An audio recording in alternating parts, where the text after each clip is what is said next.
You guys, I'm still not over how good this freaking album is. Like, Olivia seriously raised the bar for me with this album. There's genuinely, like, I think this is the first album that we've reacted to on this channel. I've been doing YouTube for like 4 or 5 years now, and this is the first album that there's genuinely not a bad song on this album. Now that being said, I've been streaming on repeat. Guts by Olivia Rodrigo has been on repeat, and I have found songs that I like better than others, which kind of propelled me to do this video. Someone suggested that I do a Guts and Sour ranking video, like where I rank them together, but I said, hold on, let's give everything the attention and detail it needs. So we're doing this video where we rank Guts, then we're gonna re-rank Sour, because I did a ranking video for Sour whenever it first dropped, but my opinion on those songs has changed, which I think my opinions for Guts will change too as I continue to re-listen. Basically, you're gonna get 3 ranking videos. You're gonna get Guts, which we're doing right now, a revisit to Sour, and then we're gonna do both albums and rank all the songs.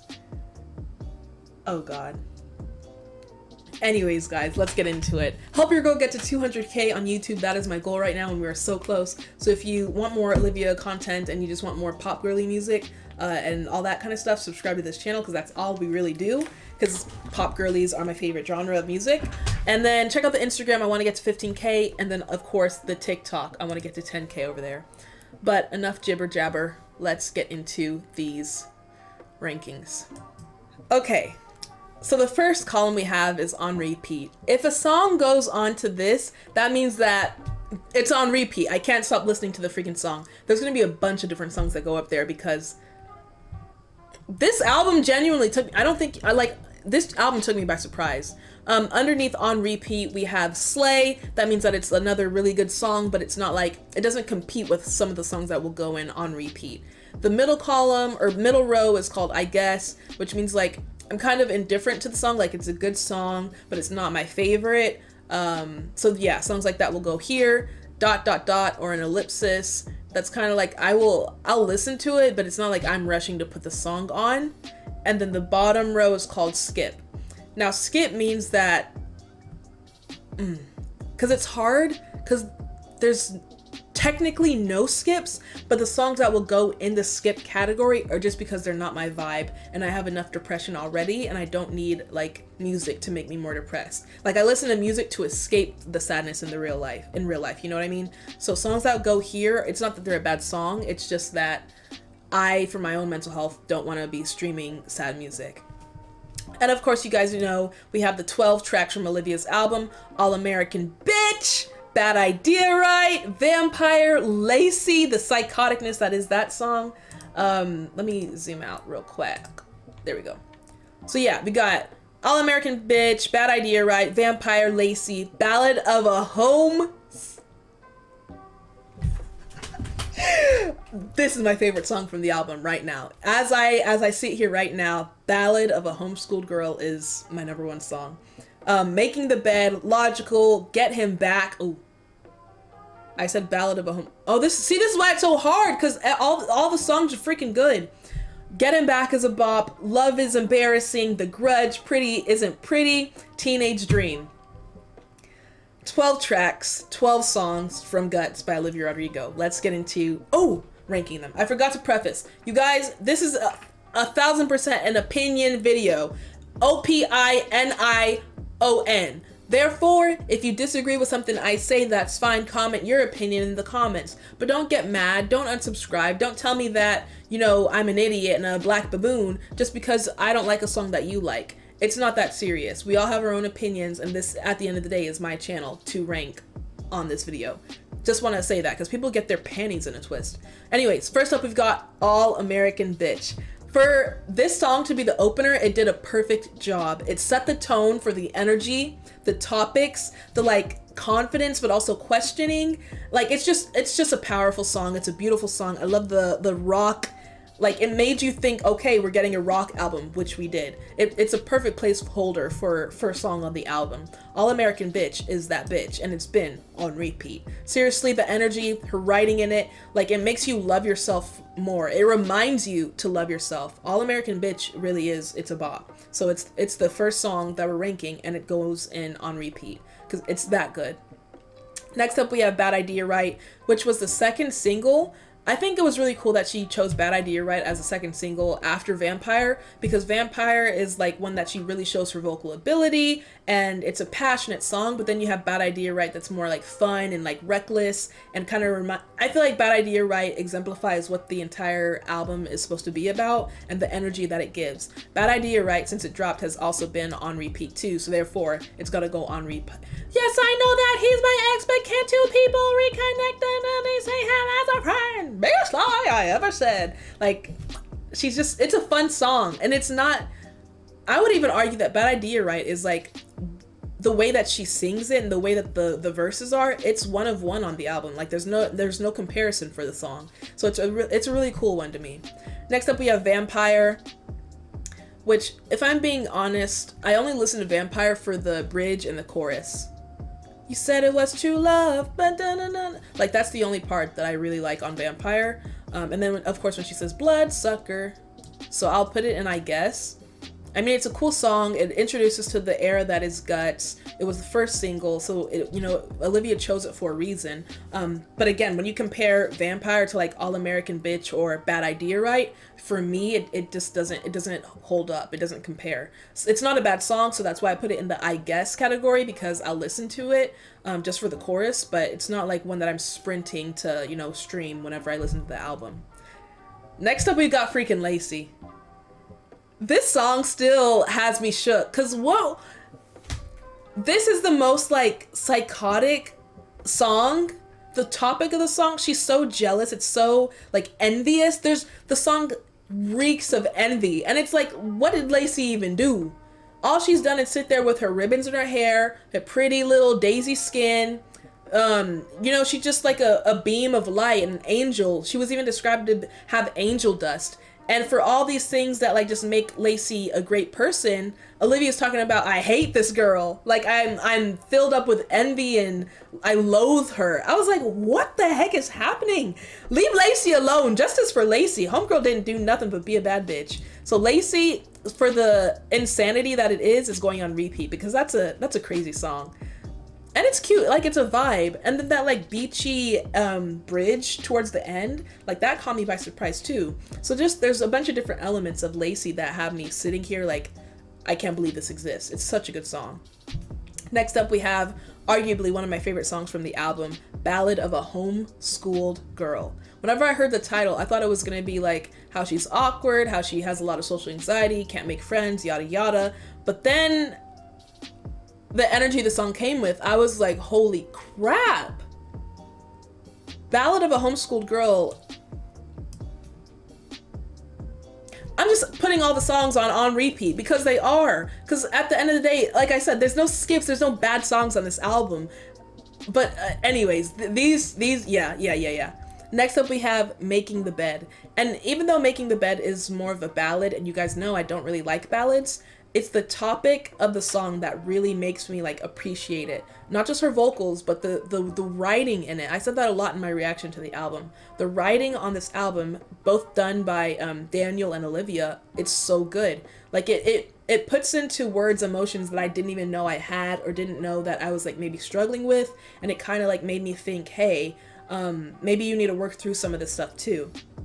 But I think Making the Bed is such a cool song because it kind of gives us an insight into Olivia and how she felt, or how she still does feel, I guess, as a celebrity, or, you know, with her accomplishing all her goals and her dreams. Like, I feel like it's a look into the behind the scenes, like how she actually feels. Making the Bed is a really cool song. Now, even though, like, again, I don't really like ballads because they make me sad, so I don't stream them much, but again, the writing and the topic of the song is a slay. So I'm gonna put Making the Bed slay, because it's just so good. Logical? Absolutely not. Yeah. Favour, how the fuck can you put it in skip? Logical is one of the best songs, the writing in the— Shut up. Shut up. No. Logical, it's embarrassing. She has a whole other song, Love is Embarrassing. Logical is embarrassing. Like, she basically talks about how she let this guy seep so much into her brain and her emotions that she lost herself for this guy, basically. Like, she completely lost herself. She began to overthink. Like, I didn't have, Even if the singing is good, I just can't bring myself to listen to the song again because it's like, girl, stand up. Like, that is so sad. And there's enough sadness in the world. I don't need more sadness and idiocity from this. Logical is an illogical song, because what are you doing? Like, she said the guy had her emotions to where he could crush them in the palm of his hand. Are you crazy? Stand up. To you too, if you're in this situation, stop being an idiot. Get up. Anyways, get him back! Ah! The toxicity in this song is intoxicating. Get him back is such a bop. Get him back. She said, I don't know if I love him, but I know I want to hurt him. She said, I want to make him lunch, but I also want to slap him in the face. Or something about an uppercut. I want to tell his mom that her son sucks. This song is so unhinged, and it sounds good. The energy is good. The toxicity is good. It's a fun, crazy. Don't get me wrong, it's crazy, but it's a fun song. I just like the upbeat, like, I want to feel like I'm back in the early 2000s vibing, listening to the Fall Out Boy, you know, and that's really what this album gives me. And I think, yeah, I love this album.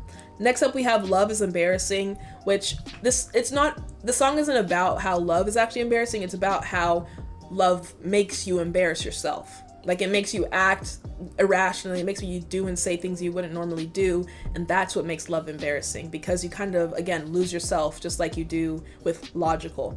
But Logical, I think, was more direct about the embarrassment. Love is Embarrassing, I think, is more of a reflection type of song, and she's thinking back on how she acted, and that's why she's embarrassed.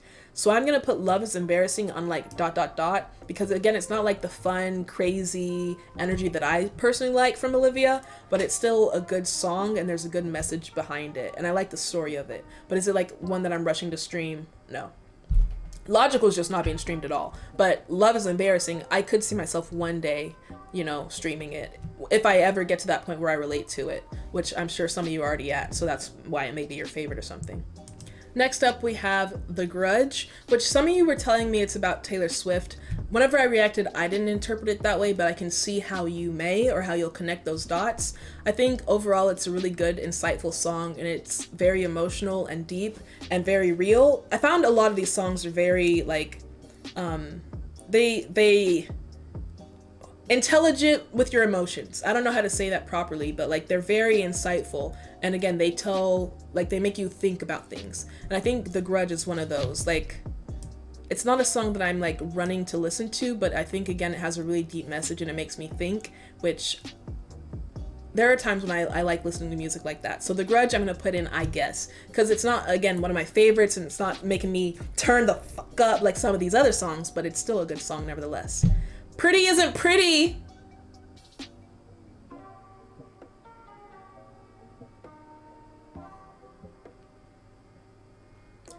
God. There were multiple times that I wanted to cry while listening to this album, and Pretty Isn't Pretty was one of them. Which I know kind of contradicts, because I said I don't like the songs that make me sad, but this one is like a good sad, because I feel like while it's also calling out insecurities and like maybe emotional issues, it also kind of makes you embrace yourself and appreciate yourself. Like, it's a weird feeling you get with Pretty Isn't Pretty. Because it's like, no matter how much you change yourself, at the end of the day, you're all that you have. So you need to just accept that and be happy. And I think it's a cool message. Pretty Isn't Pretty is a really good song. And then lastly, we have Teenage Dream. And I was like, how are you gonna open up the album with freaking All American B and then end with Teenage Dream?